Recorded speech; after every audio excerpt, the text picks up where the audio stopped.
Assalamu alaikum wa rahmatullahi wa barakatuh. Alhamdulillahi rabbil alamin. Hamdan yuwafi ni'mahu wa yukafi'u mazidah. Wa sallallahu wa sallam ala sayyidina Muhammad wa ala ali sayyidina Muhammad. Allahumma salli wa sallim wa barik ala sayyidina Muhammad wa ala ali sayyidina Muhammad. Amma ba'du, awali ya yote namshukuru Mwenyezi Mungu Subhanahu wa Ta'ala kwa kutujalia neema ya afya na uzima. Neema ya afya na uzima, tuna kila sababu ya kumshukuru Mwenyezi Mungu tunapozipata neema hizi, kwa sababu neema mbili wengi katika watu wamezipunjwa neema hizo.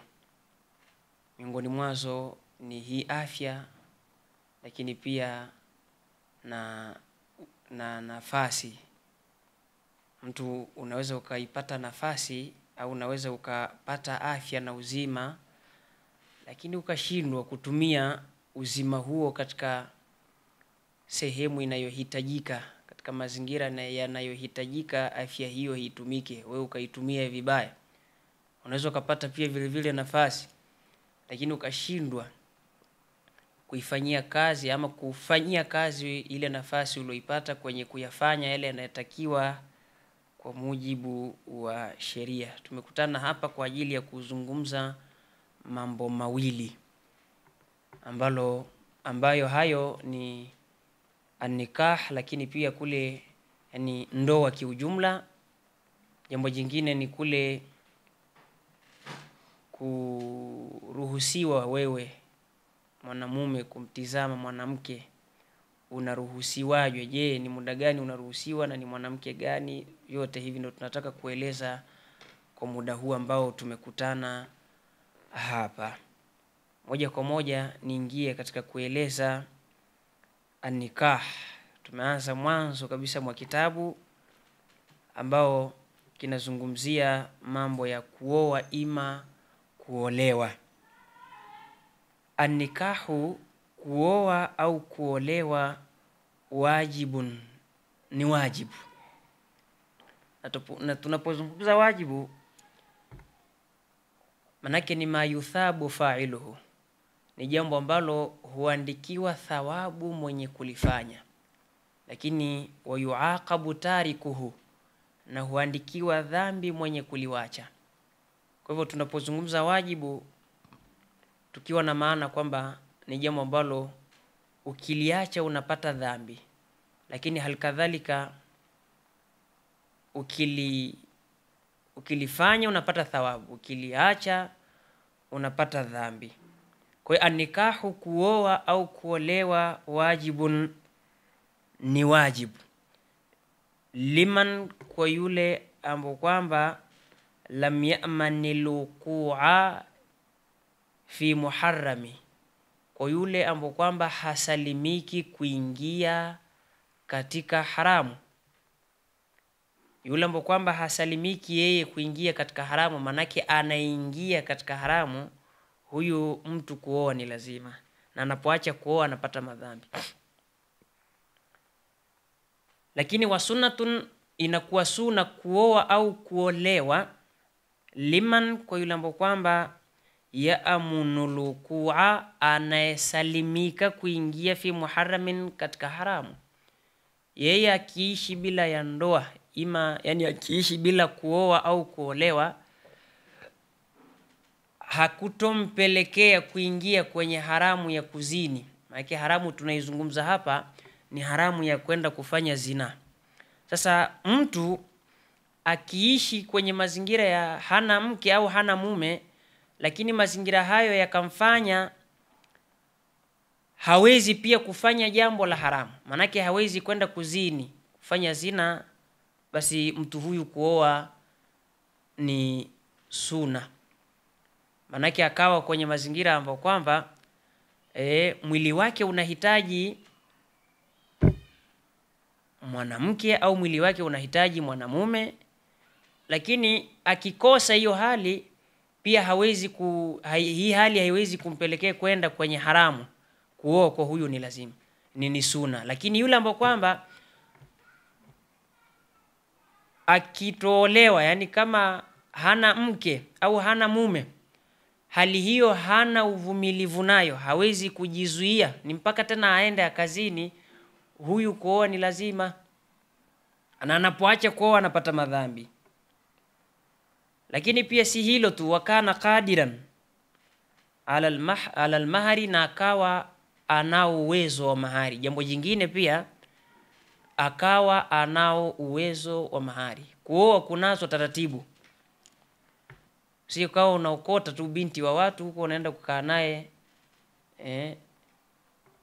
Kuna taratibu za kisheria, miongoni mwazo ni mahari. Kama unao uwezo wa mahari, na mahari ni chochote, manake tunaambiwa hakuna mpaka katika uchache wa mahari wala wingi wa mahari. Mtu anaweza akaolewa kwa manufaa maalumu tu. Unataka kumuoa mwanamke, unaweza ukamwambia, bwana nataka kukuoa, lakini mahari yangu mimi nitakufundisha kupika wali. Sasa si manufaa hayo. Sasa manufaa hayo sheria inaruhusu. Na kuoa wewe nakupa kiasi fulani. Maana isifike mahala watu wakakariri kwamba mahari ni pesa tu. Sheria inaruhusu ni chochote chenye manufaa, mtu unaweza ukakitoa kikawa kama sehemu ya mahari ya kumuoa mwanamke. Kampa masahafu, chochote ambacho wewe unahisi hiki kina manufaa. Maana wanasema wakati yakunu manfaata maaluma, na mara zingine huwa inakuwa ni manufaa maalumu tu. Kama tulivyosema kwamba nakuoa, lakini nitakufundisha kushona cherehani, nakuoa mahari yangu hayo, nakuoa hivi alhasili hivyo. Sasa huyu mtu jambo jingine, awe na uwezo wa mahari. Miongoni mwa taratibu hizo, wanafaka na chakula. Awe mtu pia anao uwezo wa kumlisha yule mwanamke. Maana yake unapomuoa mwanamke, fahamu kwamba yule kule kwao alikuwa analishwa na baba yake na mama yake na yule aliyokuwa akimsimamia. Sasa anavotoka katika mikono ya hao wasimamizi hawa ambao ni baba mama, anapokuja kwako, basi fahamu kinachotakiwa pia ni umlishe. Baada ya kushakuwa tumeona kwamba jambo jingine ambalo tutaeleza huko mbele kukondo tuko mwanzo wa mlango, kwamba mahari, na mahari so kwamba ndo jambo ni jambo tangia kipindi cha Nabii Allah Adam. Tuliona mahari ya Nabii Allah Adam, yeye alimtakia rehma na amani bwana mtume Muhammad sallallahu alaihi wasallam, yakawa ndo mahari yake. Kwa sisi tukawekea utaratibu, wakati unapotaka kumooa mwanamke utoe mahari. Jambo jingine tukasema chakula, unatakiwa uwe unamlisha huyo mwanamke utakapomooa. Basi taratibu, miongoni mwa taratibu zingine ni kule kumlisha. Anapotoka mikononi mwa wazazi wake, anapokuja kwako, jambo jingine unalolazimiwa wewe mume ni kumlisha huyu mwanamke, kumlisha chakula. Na hutolazimiwa kumlisha tu pale anapokuwa na shiza. Na tunaposema na shiza, maana yake ni yule mwanamke ambaye kwamba anatoka toani, yani anatoka kwenye kumtii mume. Kuna taratibu zimeelezwa kama kuna namna kama mara 3 hivi, na isije kafika mahala tu akatoka toani mara ya kwanza, kwa sababu kuna taratibu zimeelekezwa. Anapotoka toani ile mara ya kwanza, ukaona dalili za mwanamke kutoka toani, jambo la kwanza kuna kule kumwaidhi kwanza. Kumwaidhi hakukutosha, ukaona tena bado anaendelea, hakusikilizi, basi ziko tutazieleza huko. Kwa hiyo kikubwa ni kwanza uwe na chakula cha kuweza kumlisha huyo mwanamke. Qala Taala, amesema Mwenyezi Mungu mtukufu, wa ankihul ayama minkum wasalihin min ibadikum wa imaikum waozeni al-ayama, wasokuwa na waume, manake wajane, minkum, miongoni mwenu, wasalihina, na wema, min ibadikum, katika watumwa wenu wa kiume, wa imaikum, na watumwa wenu wa kike, waozesheni.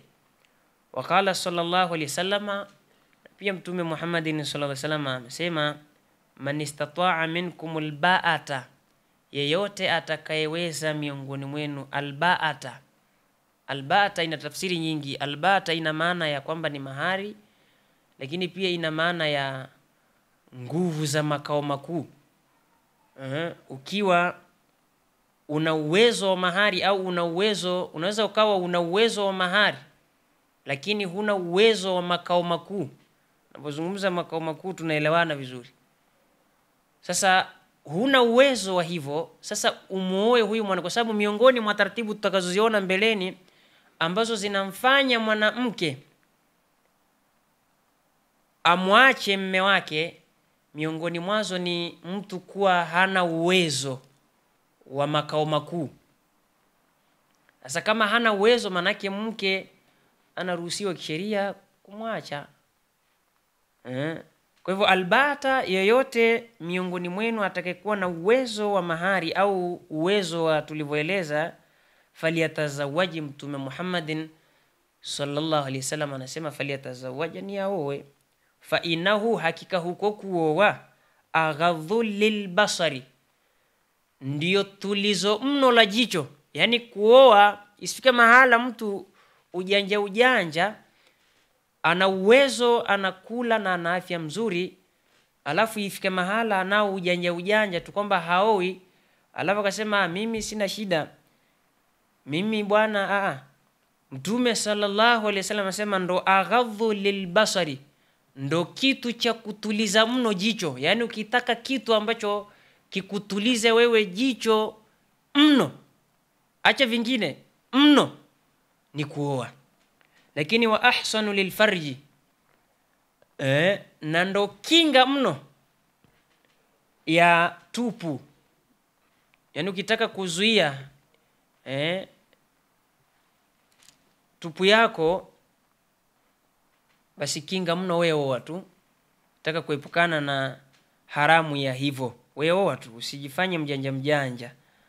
Wa man lam yastati fa alayhi bisawmi. Mtume Muhammadin sallallahu alaihi wasallam anasema ambaye hawezi basi ajilazimishe kufunga. Sasa utakuta mtu hafungi, hana mke, huyu lazima hatosalimika kwa vyovyote, na huku pako vizuri hawezi kusalimika, lazima ataingia tu kwenye haramu. Kwa hiyo kikubwa kuoa, kama tulivyoeleza mazingira yake, kuna muda inakuwa ni lazima. Unapoacha kuoa unapata dhambi kabisa, lakini pia kuna muda inakuwa ni sunna kuoa. Inakuwa ni sunna kama mazingira ambayo tumeyaeleza. Baada ya kuzungumza hatua hiyo ya kwanza, hatua nyingine ni tulisema namna ya kutizamana. Wayajuzu lilhurri, kutizamana pia tutakuzungumza huko mbele, lakini pia tuendelee kuzungumza pia mtu mwanamume kama mwanamume ambaye ni huru anaruhusiwa kukaa na wake wangapi? Wayajuzu, kuna juzu lilhurri, kwa mwanamume huru, manake si mtumwa, ayajma baina arba'i haraira, kukusanya kati ya wanawake wanne, yani kule kuwa nao pamoja wanawake wanne. Anaruhusiwa mwanamume huru kisheria kuwa pamoja na wanawake au pamoja na wake wanne, yani awe nao. Tunapozungumza hivi tuna maana kwamba isije ikawa amemooa huyu leo, ikafika mahala kuna sababu za kisheria zimejitokeza akamwacha, akaja tena akaoa mwanamke mwingine, zikawa zimepatikana sababu za kisheria akamwacha, hivyo hii hali ikaendelea hivi mpaka wakafika wanne, eti kwa kuwa alikuwa naye huyu mara ya kwanza akamwacha, akachukua tena mwanamke mwingine akawa naye, ikapatikana sababu eti kwa kuwa wakifika wanne hatoruhusiwa tena. Sisi tunachozungumza ni kule kuwa nao pamoja. Hii ya kuoa na kuacha, kuoa na kuacha pale zinapopatikana sababu za kimsingi za kuacha, hii unaweza ukaoa hata 200 hata 1000, sawa tu. Lakini kule kuwa nao pamoja manake ni 4 peke yake. Utakiwa uwe nao 4 tu. Walilabdi, na mtumwa, baina 2 anaruhusiwa kuwa pamoja na wake wawili. Manake mtumwa yeye ni 2 tu, asizidishe zaidi ya hapo. Kule kuwa nao pamoja, so kule kuoa na kuacha, kule hakuna mpaka, unaweza ukaoa mpaka. Lakini hii ya kuwa nao pamoja, sheria zimetuelekeza ni kama ni mwanamume huru anatakiwa ni 4, lakini kama ni mtumwa wanatakiwa ni 2. Wala yankihul hurru, na wala hawezi kumuoa mwanamume huru ama atakumuoa kijakazi, yani mwanamke mtumwa, ila bishartaini, isipokuwa kwa masharti mawili. Mwanamume huru haruhusiwi kumuoa mwanamke amba kwamba ni mtumwa, yani kijakazi, ila kwa masharti mawili. Sharti la kwanza, adamu sadaki al-hurra, kutokuwepo na mahari ya kumuolea mwanamke huru.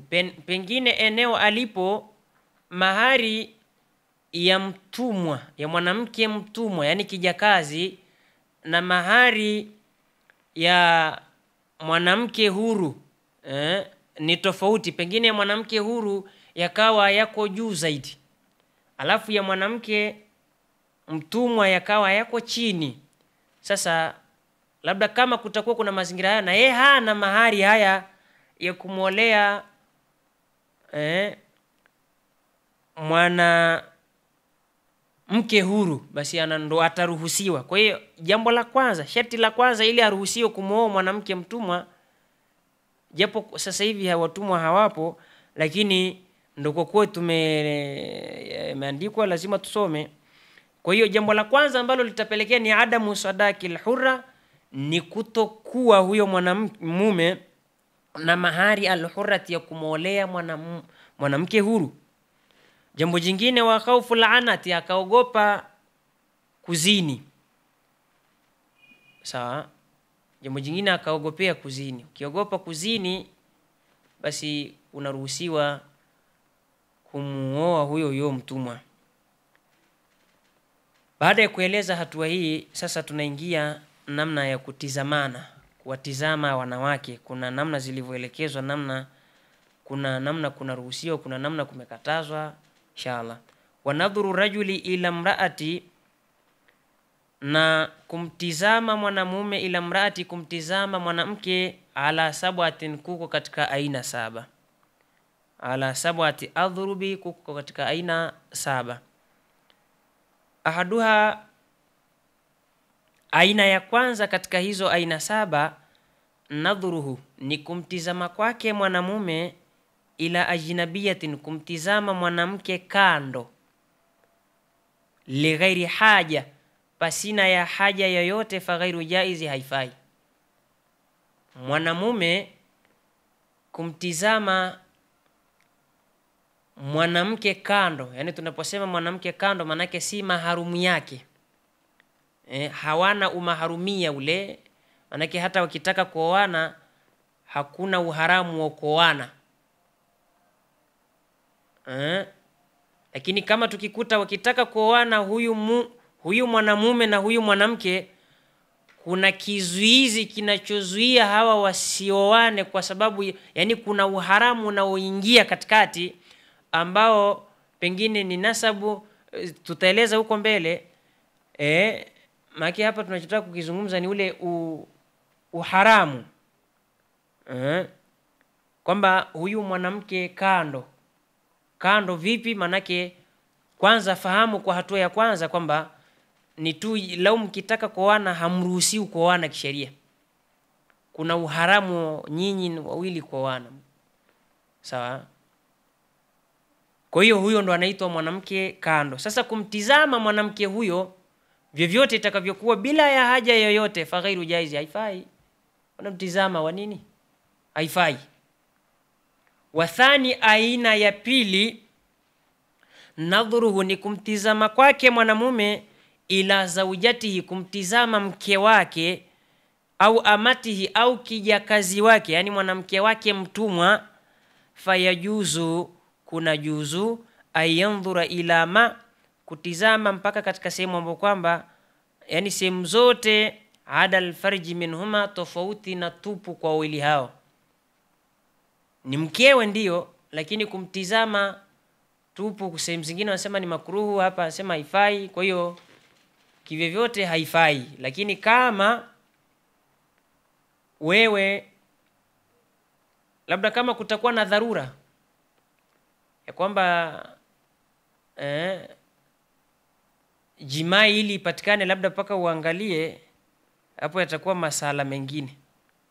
Lakini kama hakuna haja yoyote, unatizama nini bwana? Kwa hiyo anaruhusiwa mtu kumtizama mkewe, au saidi kumtizama amatihi, kijakazi wake,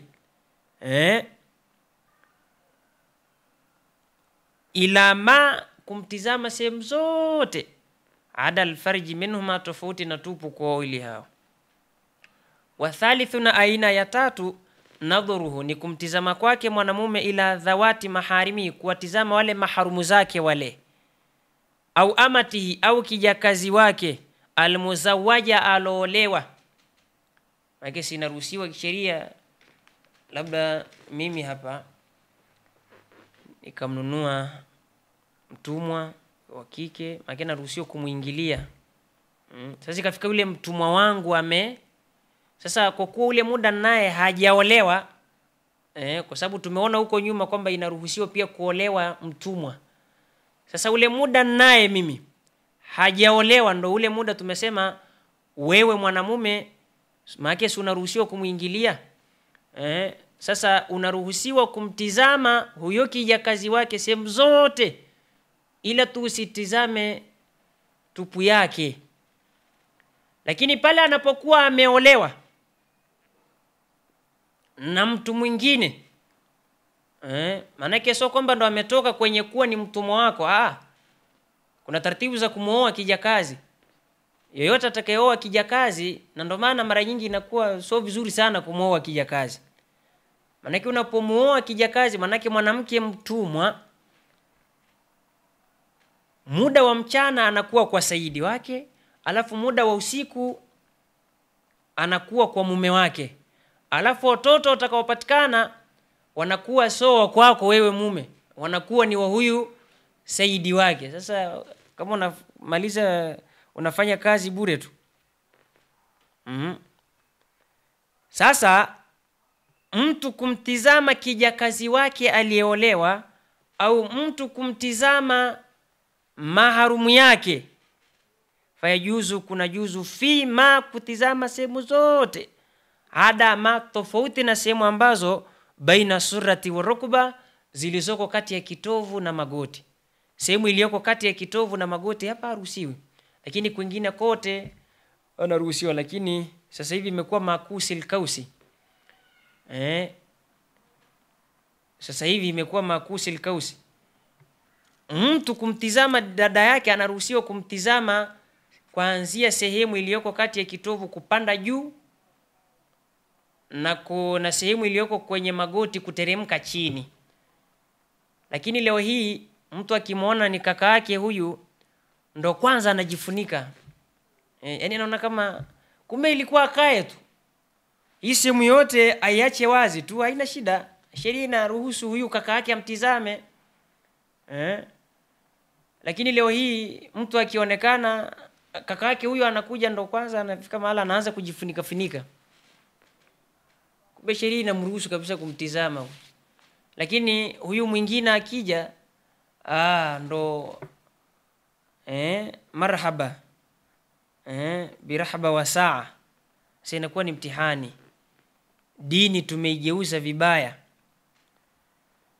Kwa hiyo anaruhusiwa huyu kutizama, anasema fajuzu, kuna juzu fima, kutizama sehemu zote adama, tofauti na kutizama sehemu ambazo kwamba baina surati wa rukba, zilizoko kati ya kitovu na magoti. Warabi, aina ya 4 ya kutizama, an-nadhuru li ajli nikahi, ni kumtizama mwanamke kwa ajili ya kumuoa. Naomba nisikilizwe vizuri hapa. Maana isifike mahala, kuna watu inafika mahala mtu akimtizama kwa mbali anaona kama hana nia nzuri, anataka mpaka akamatwa ndo aone kwamba huyu ndo ana malengo mazuri. Sasa sikiliza hii aina ya kumtizama mwanamke kwa ajili ya kutaka kumuoa. Wewe ndio ni mchumba wako, lakini sasa yani unamtizama kwa ajili ya unataka kumuoa. Sheria imezungumzaje kama Muislamu unayenitizama? Asema an-nadhuru li ajli nikahi, kumtizama kwa ajili ya kumuoa. Fajuzu, kuna juzu ila alwajhi wal kafaini, kumtizama usoni, wal kafaini, na viganja vya mikono. Yani umtizame kutoka hapa mpaka hapa, alafu na uso tu unamtizama basi. Tizama uso, unatizama na viganja vya mikono basi. Mambo ya kwenda, yani huu taratibu mwingine unaofanyika huu ambao yani huu taratibu mwingine ambao kwamba unaofanyika watu mpaka inafika mahala alafu ndo baadaye wanakuja kuoana. Kuna wengine wanakuja kuoana yani mpaka washazana kuzaa, inafika mahala ndo wanakuja kuoana eti. Wewe nani alikuwa anakuruhusu kwanza kutizama? Wewe mpaka umefika huko. Umefika mahala mpaka umeingia makao makuu huko. Ruksa hiyo kama Muislamu ndugu yangu umeipatia wapi? Kwa hiyo kumbe sheria inakuambia umtizame uso na viganja vya mikono basi. Vingine huruhusi. Ukimtizama vingine maana yake unaingia katika haramu.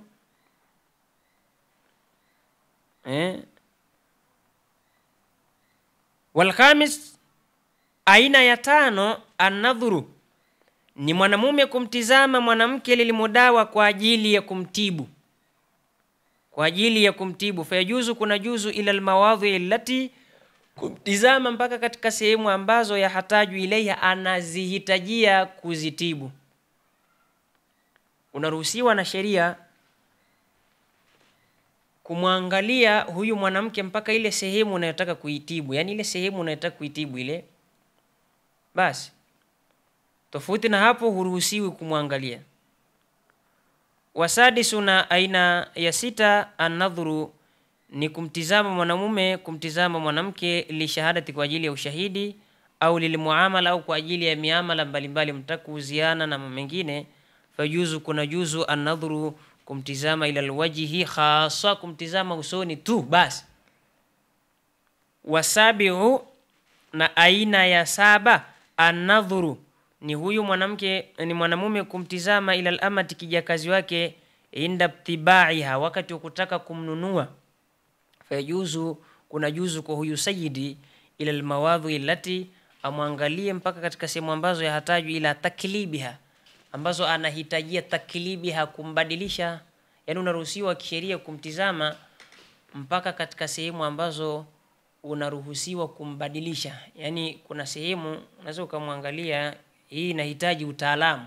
Unaweza kumwangalia kwamba unaweza kumuona mwanamke ni mwembamba, lakini kuna wataalamu madaktari wakiangalia kwamba huyu, kuna sehemu hao wanaangalia, wanajua huyu labda nilishe tu ndo hana, lakini anaweza kutoka katika hali hii ya kwamba ni mwembamba kwenda katika hali labda ya kunenepa.